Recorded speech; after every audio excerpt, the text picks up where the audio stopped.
Welcome to the SpoonieNinja podcast, Living on Borrowed Spoons. This is a quiet, honest space for living with chronic illness, parenting through it, and finding humor where we can. Hi, I'm Tess, also known as the SpoonieNinja. I'm a chronic illness advocate, author, and mom. And I live with multiple chronic conditions. Living on Borrowed Spoons is a space for real conversations about illness, mental health, parenting, relationships, and surviving systems that weren't built for us. You don't need to be strong here. You just need to be human. Thanks for spending your time with me. Now, let's dive into the podcast. Episode 1. How to be funny while falling apart. Humor as a medical coping skill. People assume that humor means you're coping well. That if you're joking, things must not be that bad. The laughter equals acceptance, or healing, or just having a good attitude, which is fascinating because I am actively falling apart, but with a punchline. Humor isn't denial, it's regulation. It's how some of us survive systems that don't listen, bodies that don't cooperate, and lives that refuse to slow down just because we're unwell. If I joke about it, it's not because it's small. It's because it's constant. Here's the thing that no one tells you when you get sick. Your body doesn't just change. Your personality doesn't either. You wake up, but not softer, or wiser, or glowing with acceptance. You wake up still you. You're just trapped in a body that has stopped sending useful information. And humor becomes a tool. Not the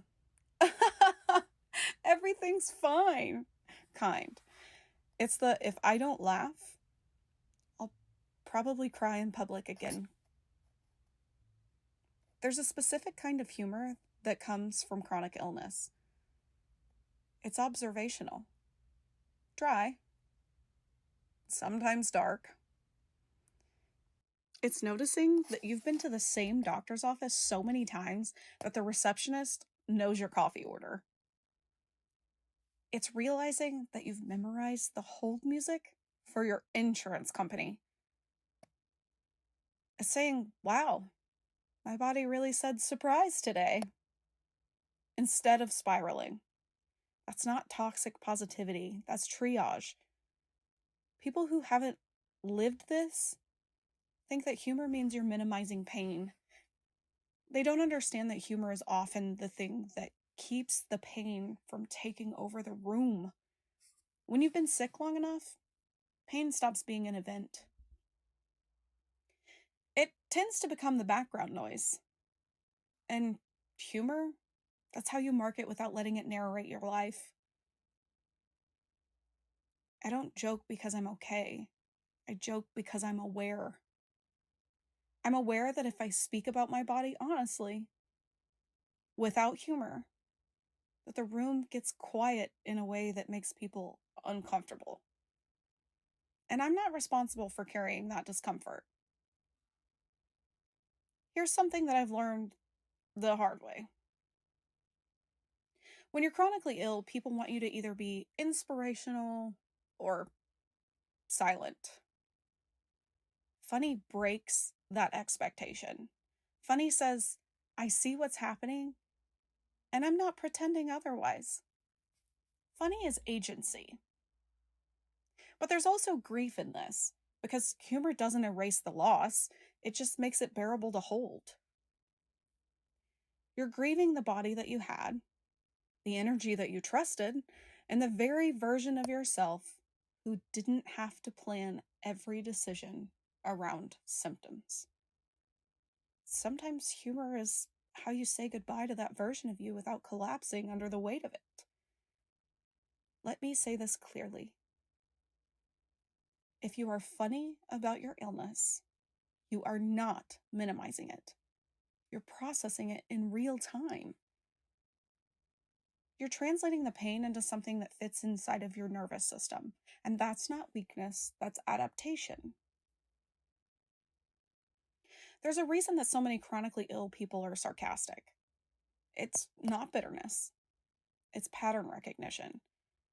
We see the absurdity because we live inside of it. We've been told, your labs are normal, while we can't stand up. You're too young, while our bodies are aging in dog years. My favorite is, have you tried yoga? No, Susan, I'm actively blacking out. And at some point, the only reasonable response is to laugh. But humor doesn't mean that you're not angry. It means you know where to aim it. We aim it at the broken systems, medical gaslighting, bureaucracy, platitudes that should have stayed in Pinterest quotes. But we don't aim it at ourselves because we're not the problem. If humor has ever made someone doubt the seriousness of your illness, that says more about how little space that they make for complexity than it says about you. You're allowed to be in pain and funny. At the same time, those things are not opposites. They're roommates. Unhappy ones, but still. There are days when humor is easy, and there are days when it disappears. But that doesn't mean you're regressing. It means you're human. On those days, it's okay to be quiet. It's okay not to translate your pain into something palatable, because you don't owe anyone a performance. If you take anything from this episode, let it be this. Your humor is not a mask. It's a skill. It's something that you learned because you had to, and it deserves respect. If this episode feels like something you feel that has finally been put into words, or something that you've been carrying, keep it. If it didn't, you can leave it here. Either way, you're not doing this wrong. You're just surviving in a body that changed the rules without asking. And sometimes, laughter is the only language left that still fits.